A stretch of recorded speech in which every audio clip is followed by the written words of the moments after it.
While DeFi does remove most of the risks associated with centralized finance, since of course you don't have to trust any particular institution or government for that matter, it's still important to keep in mind that decentralized does not mean risk-free. It's just that the risks are very different from those that you'll be used to in centralized finance. And the risks can be basically summed up in under three main headings, namely scams, volatility risk, and smart contract risk. First up, scams are an ever-present risk in crypto, and DeFi is no exception. Because DeFi protocols are permissionless and completely open, that means that anyone can create one. And because of this, you always need to carefully check the contract addresses as well as, of course, the URLs of any DeFi protocols that you are using. But as long as you keep these precautions in mind, as well as, of course, some general precautions such as never to click on links in random emails, you should be perfectly fine.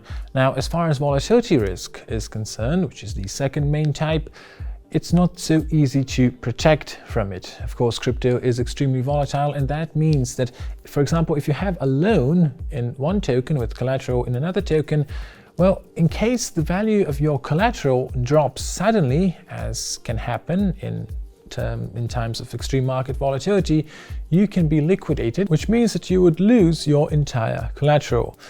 Now, of course, you wouldn't have to pay back your loan anymore, but since your collateral was worth more than the loan to begin with, because the loan had to be over-collateralized, this is not the ideal outcome.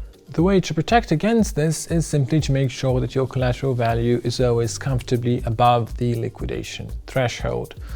Now, finally, smart contract risk refers to the risk inherent in new smart contracts. Typically, if you're using a fresh lending and borrowing protocol, maybe one that has some very new functionalities, it's always possible that there is some loophole somewhere in the code that just hasn't been discovered yet.